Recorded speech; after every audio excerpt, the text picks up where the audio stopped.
예수를 믿으면 행복해야 합니다.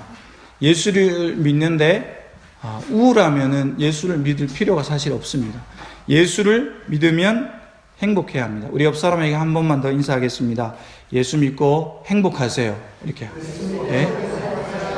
네, 예수 믿으면 행복해야 합니다.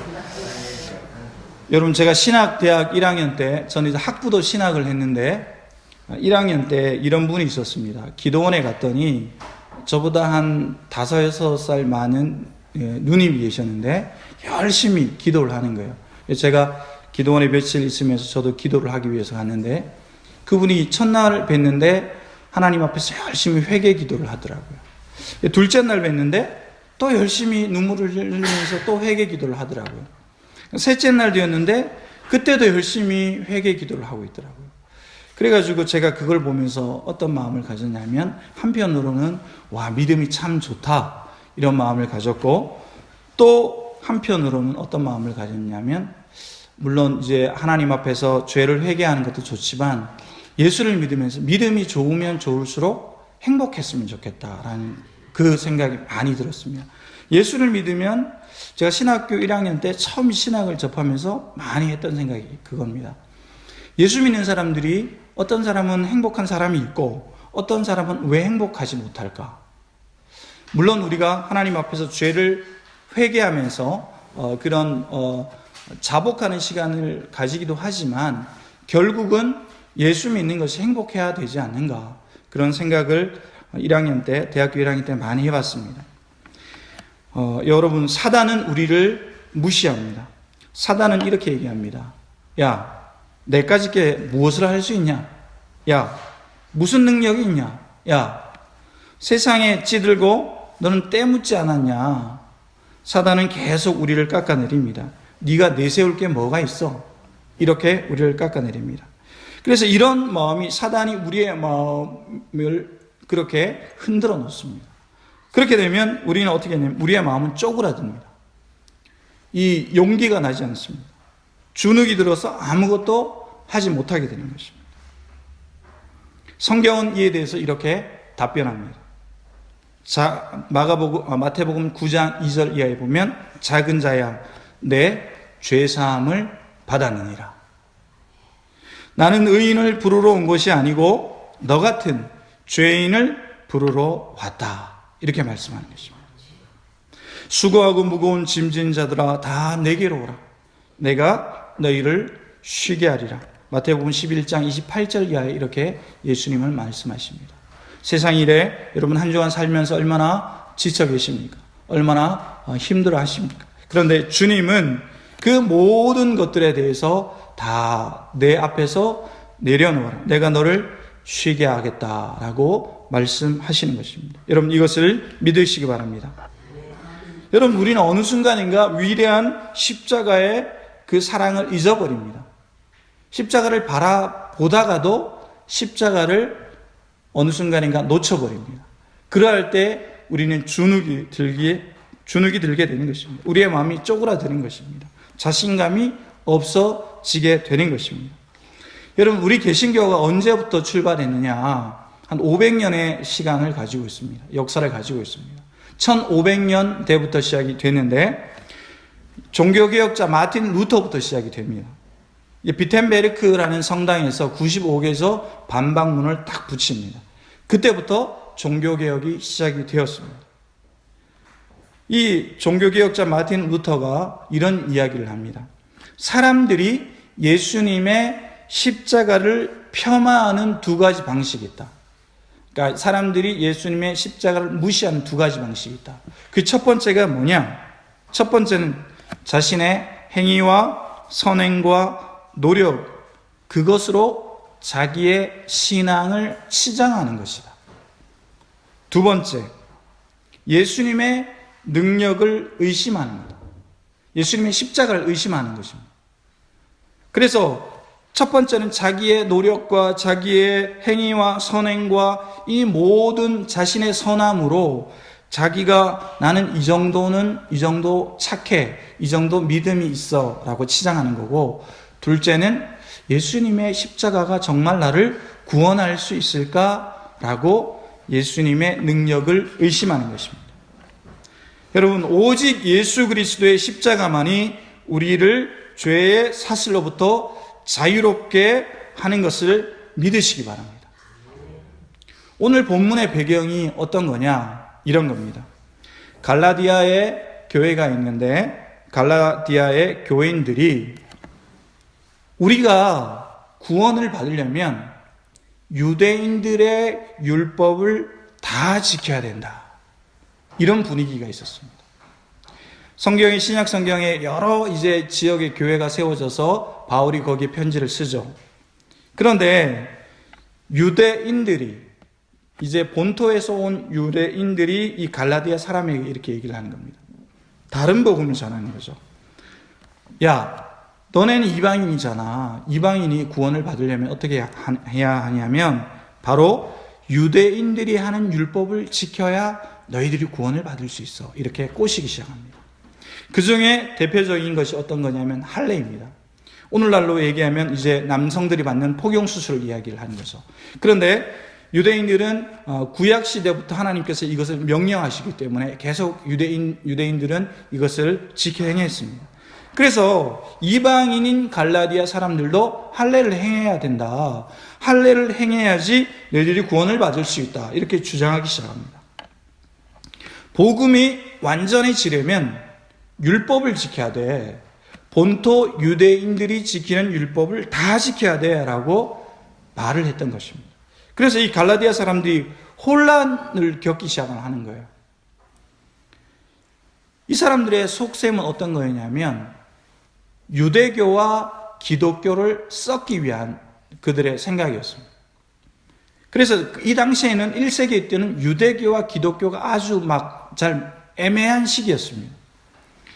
그런데 오늘 본문 1절에 율법을 다 지켜야 구원을 받을 수 있느냐? 여기에 대해서 이제 갈라디아서 5장 1절이 답변을 하고 있습니다. 갈라디아서 5장 1절을 우리가 다 같이 한번 읽어보도록 하겠습니다. 시작.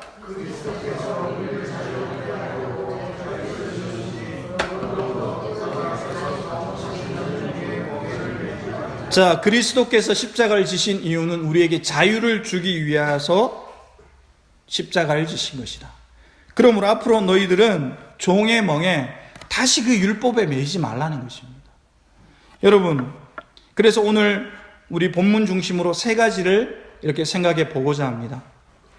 그리스도인으로서 자유롭게 살기 위해서 첫 번째, 우리가 기억해야 할 것, 첫 번째, 다시는 종의 멍에를 매지 말아야 합니다. 여러분, 믿어야 할 대상을 분명히 해야 합니다. 오늘날 예수를 믿으면서 예수님을 믿어야 하는지, 아니면 교회 건물을 믿어야 하는지, 아니면 어떤 선행을 믿어야 하는지, 교회 가니까 먼저 믿은 여러 성도님들이 이걸 해야 돼, 저걸 해야 돼 라고 말씀합니다. 그러면 그 교회에 봉사하는 것이 내가 구원을 받는 건지 헷갈려 하시는 분들이 있습니다. 여러분, 예수 그리스도를 믿어야 구원을 받을 수 있는 것입니다. 여러분, 율법을 다 지켜서 구원을 얻으려 하는 사람들은요, 은혜로 구원받는 것을 믿지 못하는 사람들입니다. 우리는 은혜로 구원을 받는 겁니다. 지금부터 제가 하는 말을 잘 들으셔야 됩니다. 스스로 구원을 받는 방법이 있습니다. 스스로 구원받을 수 있는 방법. 그게 뭐냐? 본인의 힘으로 성공해서 구원을 사는 것입니다. 두 번째, 스스로의 노력으로 대가를 지불합니다. 현금으로 지불하는 겁니다. 그래서 구원을 얻는 겁니다. 세 번째, 스스로의 힘으로 어떤 공적을, 업적을 쌓는 것입니다. 그리고 네 번째, 교회에 누군가와 이런 일이 있으면 어떻게 되냐면, 교회 오면 어떤 일이 벌어지느냐? 믿음이 좋은 사람과 경쟁하기 시작합니다. 저 사람은 이 정도 믿으니까 나는 저 사람보다 더 열심히 믿어야지. 교회에 열심히 봉사하니까 나는 더 열심히 봉사해서 한 수십 년 봉사하면 나도 구원을 받을 수 있겠지. 이렇게 생각하는 것입니다. 그런데 이것은 중세 1300년을 지배한 생각입니다. 중세 1300년 동안 카톨릭이 전 유럽, 전 세계를 문화와 종교와 정치를 지배했는데 그때 그 사람들의 신앙이 이거인 것입니다. 노력으로, 대가로 구원받을 수 있다. 여러분 5장 오늘 3절에 보니까 이 말씀이 있습니다. 할례를 받는 사람은, 다시 말하는데 율법 전체를 지켜야 할 의무가 있다. 이 할례는 대표적인 율법의 하나의 행위인 것입니다. 그래서 할례를 받은 사람은 율법 전체를, 600여 개의 율법 전체를 지켜야 한다. 지금 유대인들은 지금도 600개가 넘는 율법을 지키고 있어요. 그것을 다 지켜야 구원을 받을 수 있다라고 생각을 하는 것입니다. 여러분, 구원이 은혜의 선물이다, 믿음으로 말미암아 구원을 받는다, 그것을 알지 못하는 사람들은 마치 물에 빠진 사람과 같습니다. 무슨 말이냐? 여러분 물에 한번 빠져보신 경험이 있습니까? 저는 바닷가가 고향이라서 물에 빠져본 경험이 있거든요. 초등학교 2학년 때 물에 빠져서 죽을 뻔한 경험이 있습니다. 물에 빠지면 사람들이 어떻게 하는지 아십니까? 저도 그렇게 했거든요. 물에 빠지면 내가 죽는다는 두려움에 빠집니다. 그래서 어떻게 했냐면 자신을 구원해 주려고 하는, 구조해 주려고 하는 사람들이 가까이 오면 어떻게 하면 그 사람을 탁 잡습니다. 어디든지 잡습니다. 잡히는 대로 잡습니다. 물이 이제 여기까지 차오르기 때문에 누구든지 지푸라기 다 잡으려고 하는 것입니다. 이것은 물에 빠진 사람만이 알 수 있는 거거든요. 그래서 어떤 거든지 다 잡게 되어 있습니다. 그래서 어떻게 됩니까? 자신도 죽고 구조하려는 구조원도 죽게 되는 것입니다. 그래서 물에 빠지면은 살려면 어떻게 되냐면 자신을 구조하려고 하는 구조원의 도움을 따라서 잘 들어야 합니다. 침착함을 잊지 말아야 합니다. 이 침착함을 가지기가 참 힘들죠. 그런데 침착함을 가져야 물에서 살아남을 수 있는 것입니다.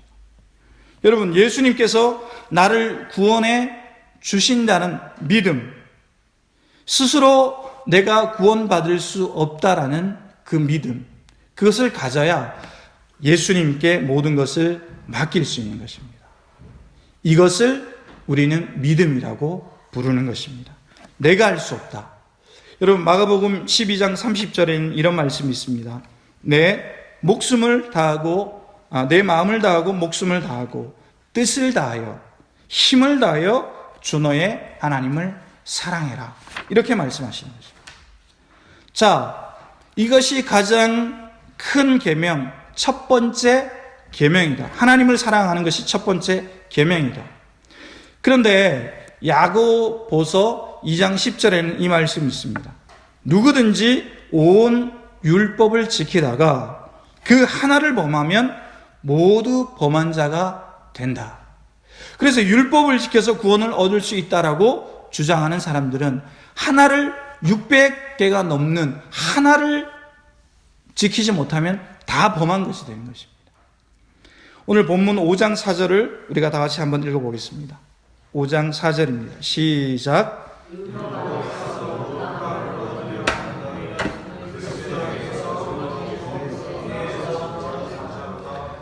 여러분, 스스로 구원을 얻으려 하는 사람, 스스로의 노력으로 구원을 얻으려 하는 사람은 예수 그리스도의 그 사랑에서, 예수님에게서 끊어지고 은혜에서 떨어진 자가 된다라는 이 말씀인 것입니다.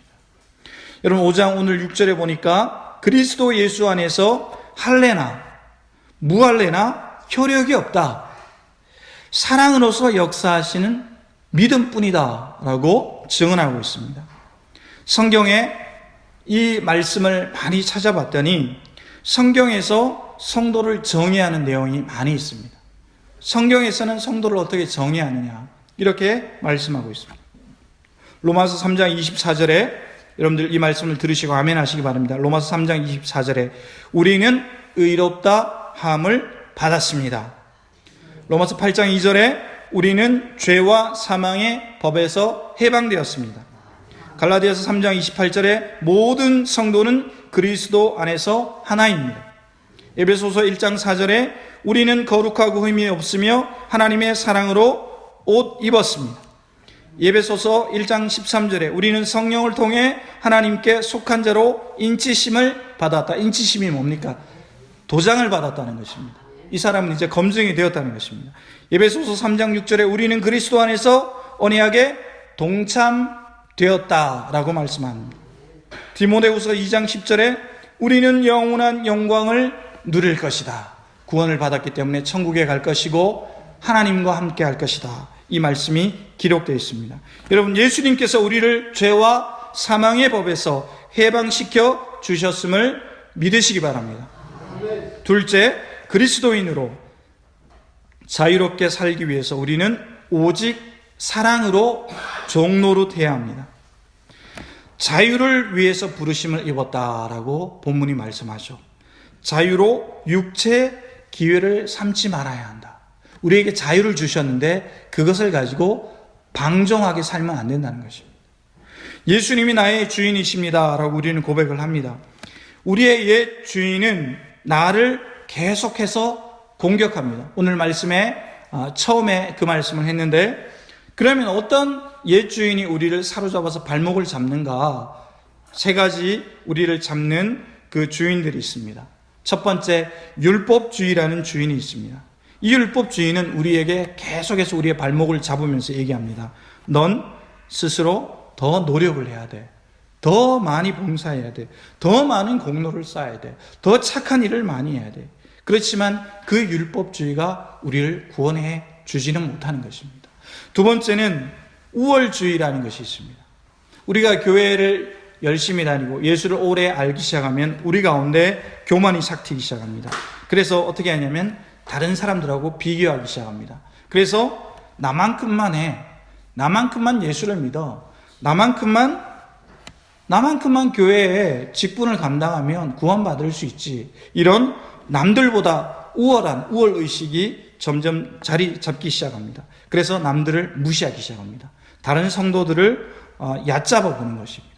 이것이 우리의 발목을 잡는 옛 주인 중에 두 번째입니다.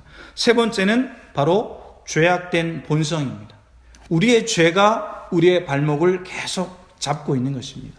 아담 이후로 원죄와 우리가 매일매일 범하는 자범죄라는 것이 있습니다. 우리를 계속 발목을 잡으면서 순간순간 나에게 쾌락을 주는 것에 너무 깊이 우리가 빠져서는 안 되는 것입니다. 우리는 항상 죄에 노출될 수 있는 항상 그런 위험이 있습니다. 그 누구도 장담할 수가 없는 것입니다. 어떠한 일이든지 놀이든지 절제가 되지 않으면 울타리를 벗어나는 것이 되는 것입니다. 그래서 우리는 예수 그리스도 안에서, 예수님 안에서 벗어나는 것을 성경적인 용어로 방종한다라고 하는 것입니다. 그래서 울타리 안에서 자유롭게 우리가 살아야 하는 것입니다. 어느 순간 우리의 삶을 보면 하나님 없는 예수님의 십자가의 울타리를 벗어나서 방종하면서 살아갈 때가 있습니다. 예수님의 십자가의 은혜는 나에게 구원만 주시면 되고 나는 구원을 받았으니까 이렇게 살다가 내가 죽을 때쯤 되면 내가 예수님 믿습니다. 십자가 믿습니다. 이렇게 하면 되지 않느냐, 이런 아주 얕은 수를 쓰고 있는 것입니다. 그러나 이것은 내 마음대로 되지 않는 것입니다. 우리가 언제 어떤 사고를 당할지도 모르고 무슨 일을 당할지 알지 못하기 때문인 것입니다. 오늘 본문 5장 13절에 보면 너희가 예수 그리스도의 십자가로 인해 자유를 위하여 부르심을 받았다. 그러나 그 자유가 육체의 기회가 되어서는 안 된다라고 말씀을 하는 것입니다. 우리에게 무한한 자유를 주셨지만 우리가 예수 그리스도의 울타리를 벗어나는 그 너머로 가서는 안 된다는 것입니다. 우리는 성령님이 우리를 도우신다는 것, 그것을 우리가 늘 기억하시고 사랑의 법 안에서 우리는 살아가야 하는 것입니다.